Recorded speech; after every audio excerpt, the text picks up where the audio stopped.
Welcome. Today joining me, Scott McQuaig from Meridian, Mississippi, one of the greatest, best-kept secrets in country music. A singer, a songwriter, been doing this for many years and is really, really great. Has a new CD coming out. Scott joins me in the studio this morning. Scott, how are you? Doing great, man. Glad to be here. The pandemic has been going on, kind of keeping, I'm sure, dates. Oh, yeah, it's pretty much shut down live music. Last time the band played was in March.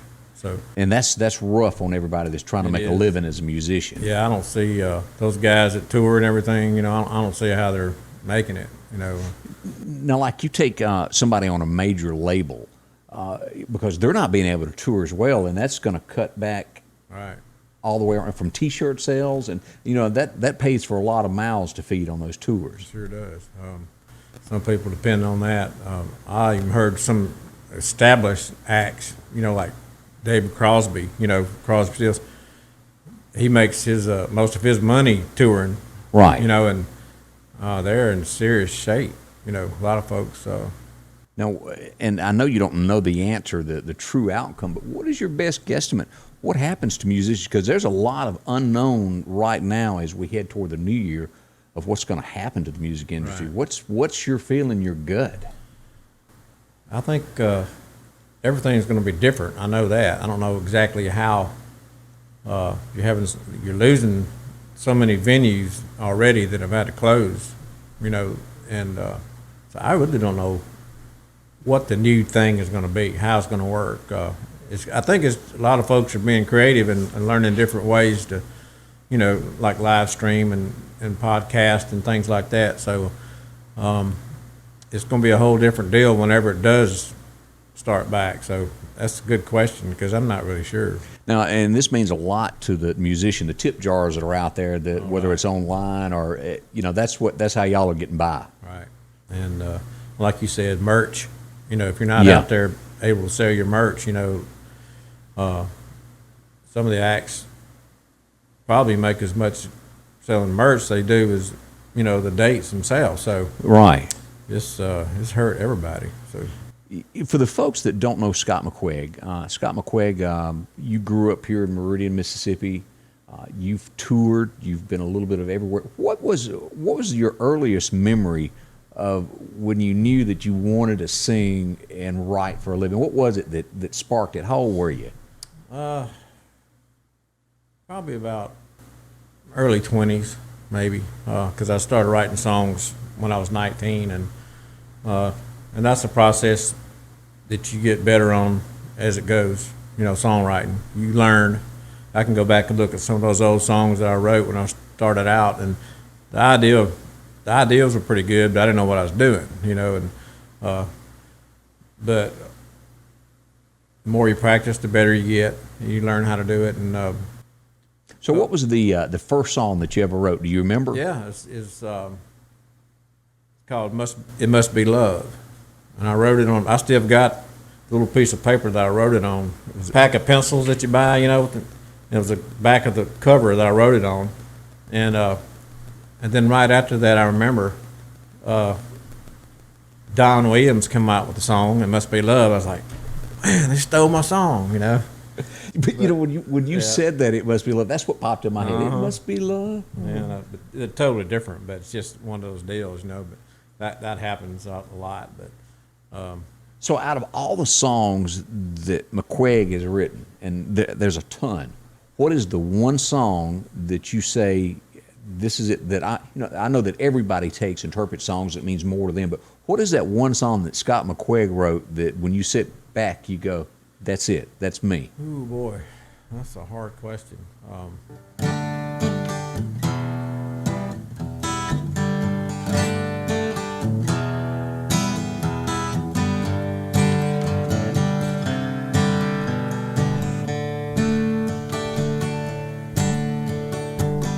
Every now and then I get in my car and go back again to a place where times were good. That old neighborhood, a square block or two, where I grew up without a single clue. back where I used to sleep on 32nd Street. Wide-eyed little faces glued to a TV screen, watching everything come true in your wildest dreams.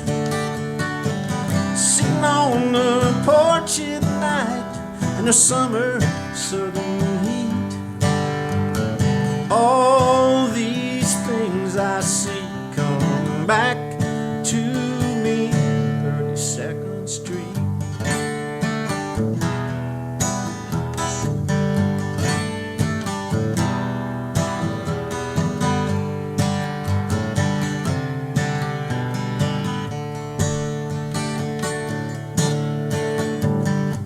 Dad said grace, and I felt a trace of a few things I would have to face farther on down the line. In just a matter of time, the times have changed. We've rearranged just everything we do. It's not the same, and I'm feeling obsolete. 2nd Street. 'Cause now I watch the evening news and stare in disbelief. Nightmares in your living room have become familiar scenes. Lock your doors and windows tight and pray yourself to sleep. All those things I see gone buried deep in 32nd Street. Wide-eyed little faces glued to a TV screen, watching everything come true in your wildest dreams. Sleeping on the porch at night in the summer southern heat. All these things I see come back to me, 32nd Street. Every now and then I get in my car and go back up again. Scott McQuaig in 32nd Street. All right, Scott, what a song. It says so much. What brought the idea for that? I wrote that song not too long after I came off the road. I was back home, and but wrote it in the springtime.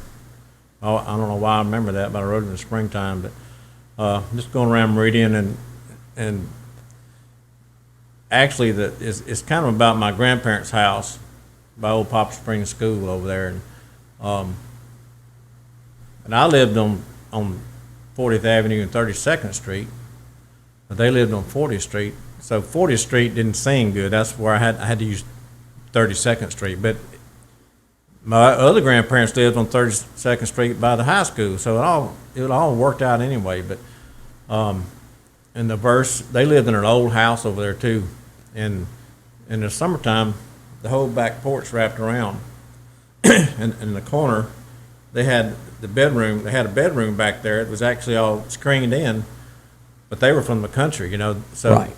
they actually slept there in the summertime in the back there on the porch. So that's where the line about, sleeping on the porch, that's where that came from. But it's always been a special song to me, one of my favorites, because it's about growing up. I always called it my Wonder Years song, because of growing up in the 60s. It kind of reminded me of that. I remember, I don't remember how many years ago it was, but I remember you coming in the radio station one morning and we sitting down talking, and you said you'd just written that. Man, it touched me then. It still touches me now, because that's one of those songs that you become a part of as you're singing it. Doesn't matter who you are, you go back to that time of your childhood and you live that. Yep. And again, that's the key to a hit song. I don't care who you are, what you do. If you can get someone to live that song for 3 minutes, you got a hit. Well, everybody has a 32nd Street, Yes, they do. you know. So Now, as a kid, was there anybody local that sang that you looked up to that was around the neighborhood that made Scott McQuaig go, yeah, I want to do that? well, I started taking guitar lessons when I was 12, and I took them from Carl Fitzgerald. Yeah. So I learned a lot of stuff from him, and he actually introduced me, although I didn't really realize at the time, he introduced me to a lot of Western swing type of stuff, because Carl loved that Western swing. So, but I listened to some country music growing up. Both my grandparents had restaurants, and there was a jukebox at the Lamppost Restaurant. So I remember hearing Ray Price on the jukebox, all the country stuff, you know. So that was kind of in there, you know, embedded Right. in me, you know. But then of course I did like everybody else. I listened to Leonard Skinner growing up, you know, and I listened to a lot of blues and everything. But when I started writing songs, and I really didn't have any, I wasn't planning on being an artist. I kind of wanted to be just a songwriter, Yeah. you know, and make a living writing songs for other folks. And the record deal and everything just came together real quick. And before I knew it, I was touring, Thrown in you the know. spotlight. Yeah, and I mean, I'd never regret doing it, you know. But I was kind of a homeboy, you know. I And I like get- being home. I love making the music, and it was a lot of fun. And that it was tough being gone all the time because my kids were little, you know. Yeah. It's just really hard. But You know, I remember, and you know this story because you were there, but, you know, when I got married, we went to Nashville on our honeymoon, and I bumped into a gentleman that got us tickets to Nashville Now, and, well, you were there. You were the Oh, yeah. headliner for Nashville Now that night on our honeymoon. I forgot about that. Yeah. And, you know, gosh, that's 30 years ago now. I know. It's And, hard to believe in it. And of course, if you're not familiar, Scott was signed with MCA Records. Now, your MCA years of what would you say was just that moment that when you think about it, you go back in time and it makes you feel, yeah, I done that. Was there ever a show that you did or somebody you bumped into or? It's just a combination of all of it because I got to open, you know, for a lot of acts, you know, when we were touring. George Jones, you know, a couple times. And being up there, you would run into all these folks all the time that maybe were your heroes, you know. And Reggie Young, what I thought was the best guitar player in the world, played on my album, you know. So I got to sit there in the studio and watch those guys. Right. You know, Mark O'Connor on the fiddle. I mean, it was just hard to believe it was happening, you know. So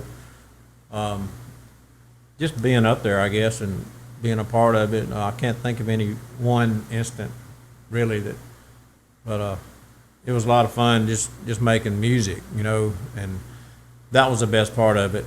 But then you had the business part of it, you know, trying to get airplay, and it's That's tough. really hard, you know. And, you know, it's a lot of handshake deals behind the corner that puts your song may be better than somebody, but it's the deal that's made Right. that moves something along. Yeah. You know, and I go back to that, and let's go back to that album. Of course, the hit single off of it was Honky Tonk Amnesia. Out of that album, you wrote a good bit on there, didn't you? That's five songs on that album. Now, what song on that album do you say, yeah, that's the one that's got my thumbprint on it I like? Probably Take the Smile from Your Face. You know, I was sitting here thinking that as well. And that was a song, it's kind of ironic, that's the one that never was released as a single, you know, and that was my favorite on the album.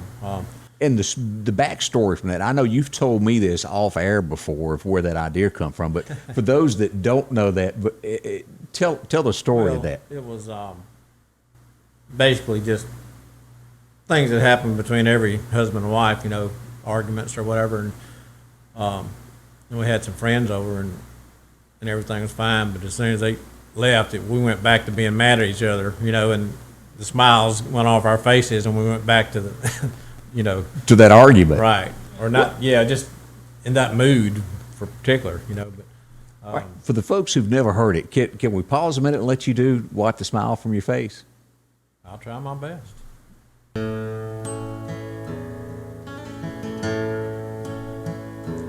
Take the smile from your face. Everybody's gone. You don't wear very well what you've been putting on.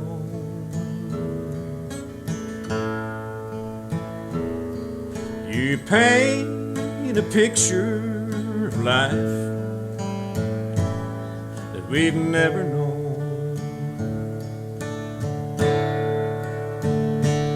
Take the smile from your face. Everybody's gone.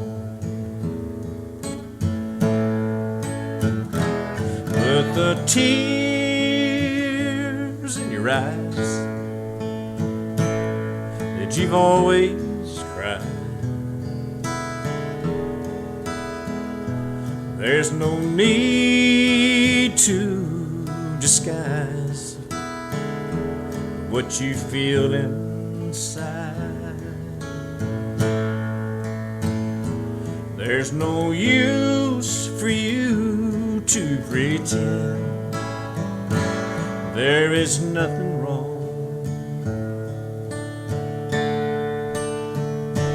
Take the smile from your face. Everybody's gone.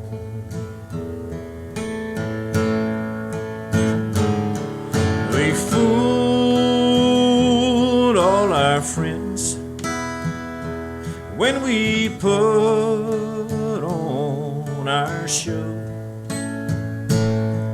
But it's midnight again, and the curtains are closed. Don't sit alone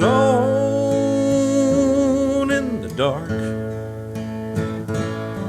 with your makeup on.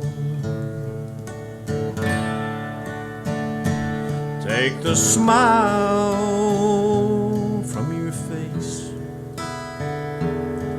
Everybody's gone. Take the smile from your face. Everybody's gone.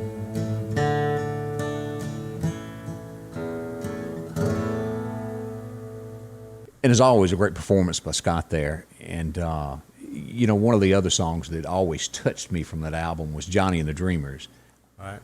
You know, there's always somebody that had that dream that was that close, and they had to either give it up for their family or for someone else. They gave up their dream, and it puts you in the place of that person. You know, that line of every time he swings a hammer. What was that line? Bends a guitar string. Yeah, in his head. You know.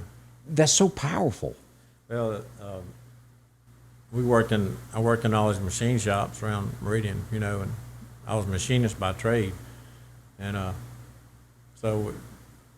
Well, a guy I worked with played bass with us many years ago. He's a bass player. His name was Donnie. So I wrote this song with a guy named Tony Colton, who was from England. And he kind of grew up working in a foundry over there, a car factory. And he had a guy named Johnny that played in the band with him. So it's really about two different people. We sit there and that was a cool thing being in the record company. They would put you with all these songwriters, you know, that you normally would never get a chance to be with, and you got to write with some really cool guys, you know. But we would sit down. Most of the time, you didn't know them, so we'd sit down and talk to each other about where we're from, what we're about, and all that. And we found we had that in common, and so that's where that song. That's how it came about. Boy, it's strong. I tell you. A lot of people like that, and we usually start our shows with that song because it's a good medium tempo song, and it gets the band, you know, in a good mood, and it's fun to play. So that's always been I have people come up to me all the time and and say they have always loved that song. So All right, let's talk about this. You have a new album coming out, and it's coming out tomorrow, as a matter of fact. we started recording. Jonathan Parkinson started recording us. The live recordings are over a 2-year period from 2017 to 2019. I think November 19 was the last we recorded, but we just recorded all over different venues, different events we played at, and then in this pandemic, I guess it gave us a good chance, not being able to play, to work on this album. So we said we had to go through all these songs. It was Right. 400 or 500 songs. A lot of them the same versions, but we had to pick out, find the ones that are usable. A lot of times you'd be going perfect, the song, and I'd forget a word, or I'd mess up or something. So we had to find good versions of everything, and then Right. kind of choose from what we had. But it turned out it's going to be a really good album. I think everybody will like it. It's got the band CD has more covers on it, cover songs on it.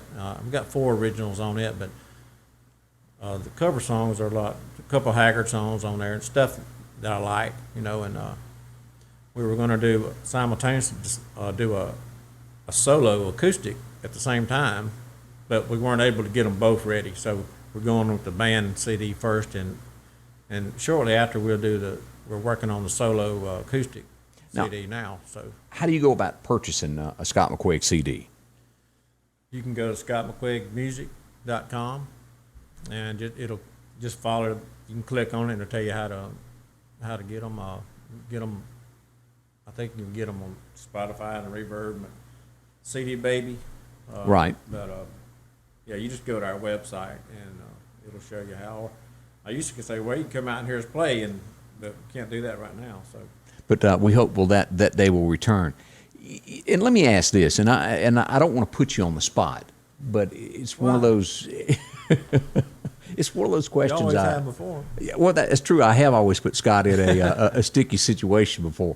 But the term, the show must go on. And I don't care who you are, what you've done. If you've got a regular job, there are instances that come up in life to where you still got to go, no matter what it is. What has been a situation? Because your job is to stand in front of people and take their mind away from their problems. What is the worst thing to where you found out something the day of that you had to perform and go on like nothing was wrong? What was the situation in your life? Well, actually, probably in 2018, I was here. I mean, we were playing here, and we had a date booked, and I lost my best friend that morning, Saturday morning. He had a heart attack and passed away. And my hunting buddy, my best friend, and but we went ahead and played that show that night. And Tough. That was really tough, but he would have wanted us to, But, Right. And then whenever we lost my son Hunter, I think it was 3 weeks before maybe 2 weeks before we played again. And that was really strange, going on stage knowing that he wasn't here, it's hard to explain, but that was really tough, And, there's a song on the band, the live band album, and it's called Footlights that Merle Haggard wrote. Tonight I'll kick the footlights out and walk away without no curtain. The story behind that is right before Merle went on stage one particular night, they told him that Lefty Frizzell had just passed away, and that was one of his biggest idols, musical idols, and so he had to go on stage and do a show and put the instamatic grin on and act like everything was okay. He went inside, he was just dying inside, so. But and I'll say this, maybe not everybody knows Scott McQuaig as well as I do. I remember when Hunter passed away, I called you. I thought that I was going to give you words of encouragement, but before the conversation ended, you gave me words of encouragement with your faith in God. And Scott, I'm telling you, that touched my soul after you and I talked that day. I'm glad it did. You lose somebody like that. If you're a Christian, even if you're not a Christian, I found that it's going to either push you away from God or it's going to draw you closer to Him. And in my situation, it drew me closer.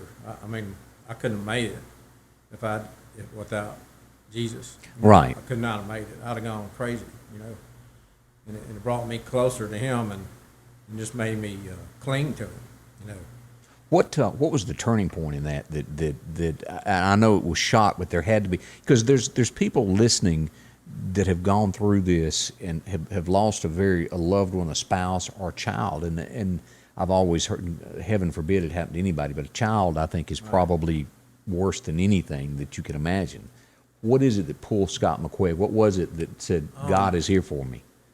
I remember that day, we had a lot of folks coming over the house, bringing food and just our friends coming over. And I remember a thought that kept occurring to me during the day, even though I was feeling like in shock, but I remember thinking 3 or 4 times a day, just being in awe of the thought that Hunter's standing in the presence of God now. I mean, he's there. And that just amazed me. Right. It's hard to, it almost gives you a sense of happiness in a way, and that's totally hard to explain. But that's what pulled me through, knowing that he was with God, he was with Jesus, and he was okay. Now, from that, as you turn back to music, what is the song that Scott McQuaig will sit back when you're alone by yourself and you pick up your guitar and you go, this pulls me through, makes you happy to sing, that makes your day complete? What song would that be? Well, it's a brand new song that I just wrote, and God was definitely with me. He's with me in all the stuff I do, but some more than ever. Some you just have to stop, put the guitar down, and get yourself together, and you can really feel His presence. This song, it's called "It Won't Be Long," and I wrote it over a year period of time when the leaves were falling like they are now. Right. And then I finished it in the springtime when the wisteria was, I love wisteria, and Yes. colors were coming out. So that song is it's a really special song. Well, would you do it for us? I sure will.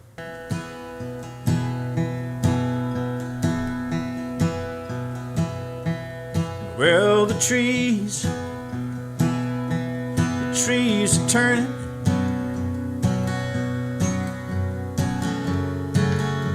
and it won't be long.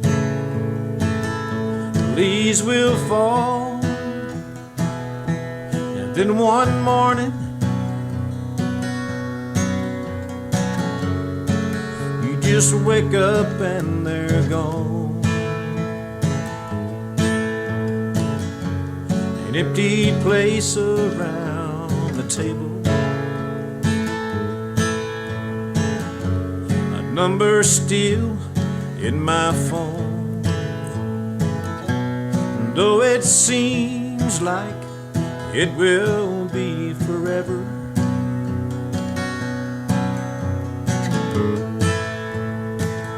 it won't be long.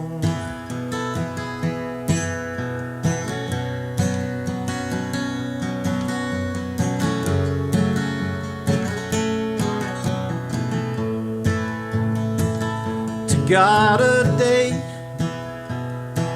is like 1,000 years. 1,000 years is like a day. And I wonder if they're ever waving to us, or for a time do we just fade away?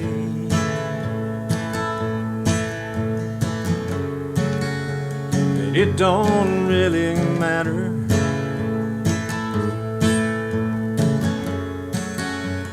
if I'm right or wrong. If I have to wait a lifetime, it won't be long. It won't be long, 'cause 30 years is gone in a minute. The world seems smaller now, and the sky looks kinda different. It won't be long in this place I don't belong. It's not my home. It won't be long.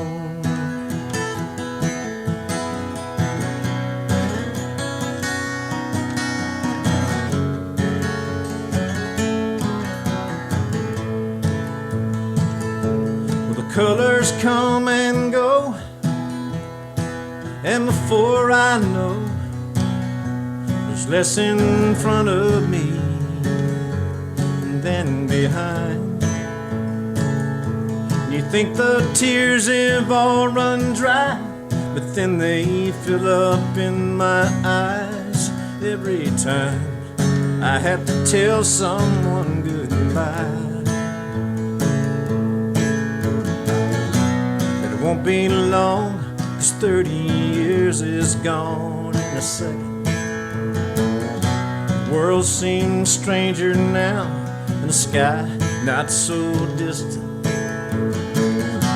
It won't be long in this place I don't belong. It's not my home. It won't be long, this journey that we're on.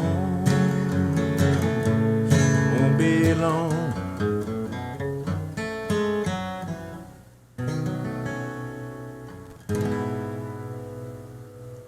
Scott McQuaig, and it won't be long. And how long ago did you write that? Well, I just finished it I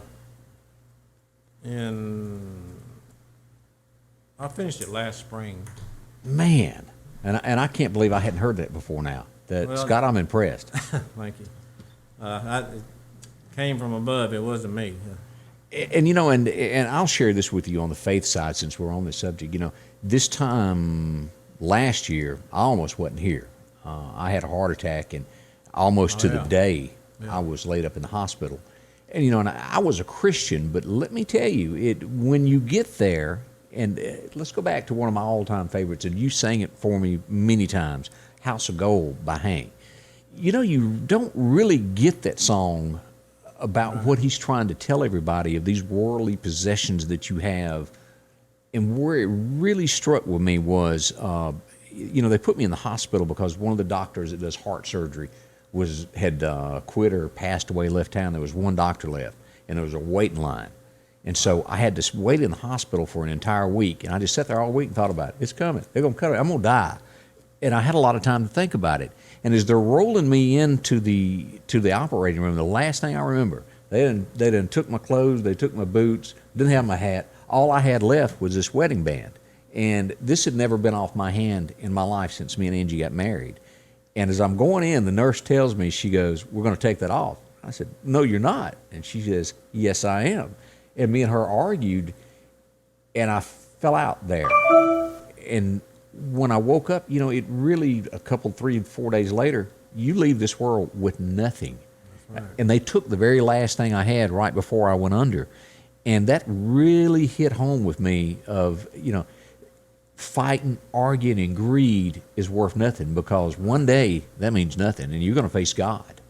And hopefully that little story will lead somebody to God, because let me tell you, that's where it's all at. This world is just the beginning of something better. It's getting worse and worse here. You know, the Bible tells us, don't get too fond of everything you have.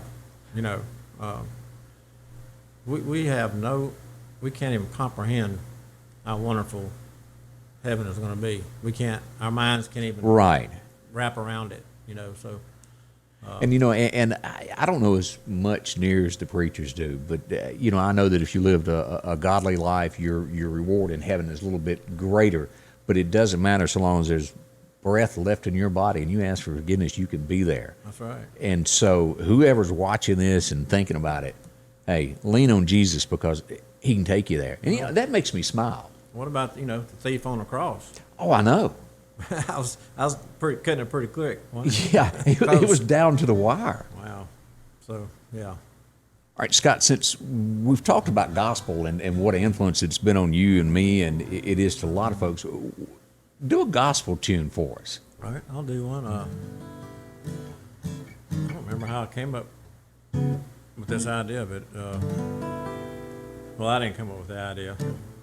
It was sent down, but just a little. We used to do like a bluegrass version of this thing, kind of. This is kind of more of a swing version of it. It's called "Give It Up for Jesus."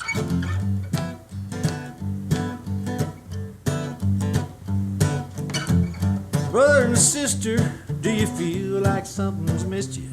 No matter how you struggle and you strive, don't you think it's time you make up your mind? Give it up, let Jesus inside. Give it up for Jesus. Don't you know he gave it up for you? Give it up for Jesus. You won't really live until you do. But don't worry about your riches. Don't worry about your gold. You can't take it with you when you leave. There's a higher cost of living if you lose your soul. Just give it up and believe. Give it up for Jesus. Don't you know he gave it up for you? Give it up for Jesus. You won't really live until you do. There's nothing like the feeling when that Holy Spirit's healing. Jesus, your love is shining through. Wanna hear some people praising, wanna see some hands raising. Give it up, he gave it up for you. Give it up for Jesus. Don't you know he gave it up for you? Give it up for Jesus. You won't really live until you do. No. Give it up, he gave it up for you.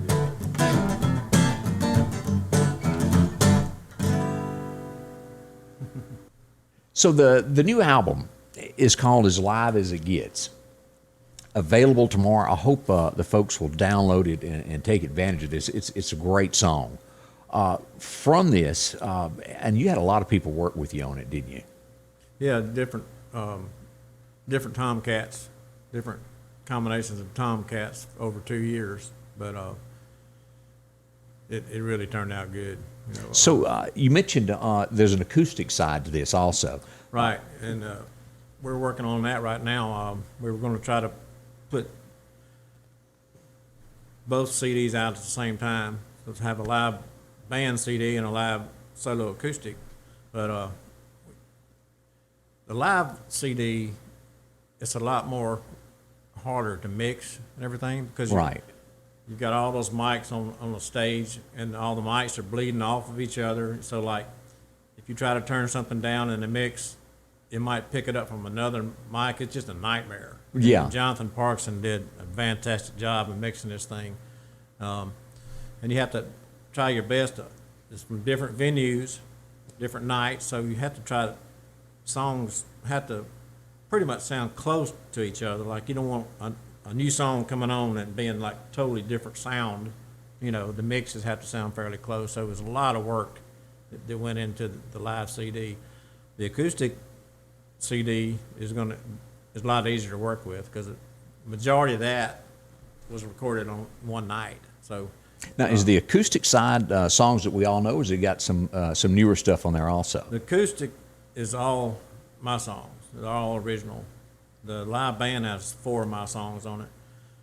but the acoustic is all mine, except we did a Bob Wills song on the acoustic solo. And I have Walt playing, my drummer played with me on some of it, and some of it I'm just totally by myself. So the stuff that's not on the live band CD that people like, Yeah. we made sure we put them on the acoustic version. So, of course, I'm sure there's going to be somebody, why didn't you record this song? Or I forgot about somebody's favorite song, I didn't put it on there. I'm sure that's going to happen. But Always does, doesn't it? I guess you got to leave them wanting something. Yeah. You know. Well, give us a sample of something else that's going to be on that acoustic side. What's another song that's going to be on there? Give me a snippet of something here. Okay. All right. So, what song are we going to do here, I'll Scott? give you the title cut off our last album, "A Long Way from You." Boy, that's a fantastic It's song. a song just about being on the road, and you can take it the way of saying one more song tonight and I'll be headed home, or you can take it just the music in general is keeping me away, from home. So Let us hear that.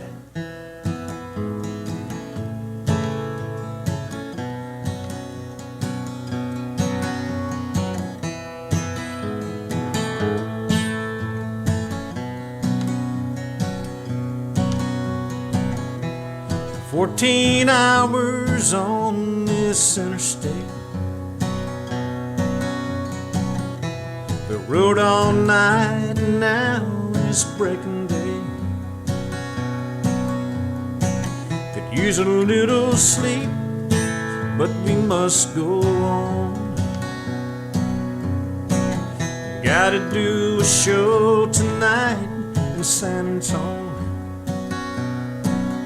and a million miles away she waits for me, living day by day with all her hopes and dreams. And if I'm gonna win, why do I have to lose?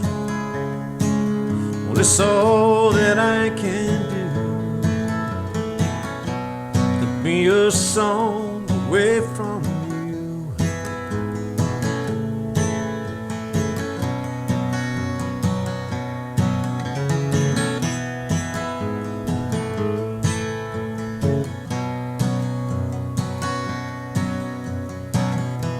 This motel room don't seem like home, and love just ain't the same on a cell phone. Tonight there's another place I wish I could be, in those arms reaching out for me. But the music pulls me through another lonely night. But what about the ones I leave behind each time? Maybe I'm a fool, that it's a life I choose, but it's tearing me in two to be a song away from you.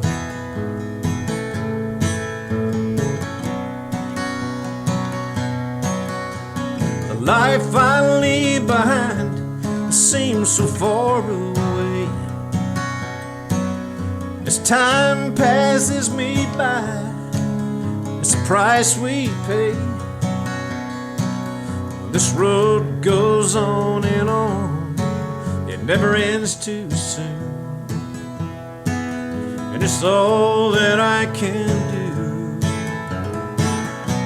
to be a song away from you.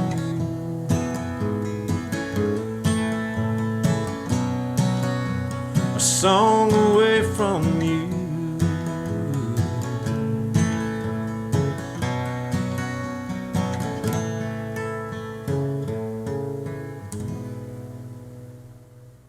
One of the many songs that you'll hear on the Scott McQuaig CD, As Live as It Gets. Boy, what a great song. I enjoyed that. Thank you. Thank you. Scotty Bob McQuaig has been with us the last few moments talking about the new album that's come out as live as it gets. I almost said that wrong, didn't I? That's okay. What else about the album do we need to know? Tell us a rundown again where we can buy that, get it, and support Scott McQuaig. The best way is to go to scottmcquaigmusic.com, and it'll show you where to order CDs, merch. But that's the best way to get it. I think you can go to CD Baby, Spotify, Reverb, all the regular places. But the easiest thing to remember is just scottmcquaigmusic.com and order it from there. Well, I'm looking forward to it. And again, that's going to be out available tomorrow. Anytime after that, you can download it. You can get it first thing in the morning. And one day we will see Scott McQuaig back on the road again doing live performances. Maybe. Anyway, I might be in Kemper County maybe. Uh-oh. Always a great place. Well, Scott, thank you for swinging by and spending a little time with me. I really appreciate it.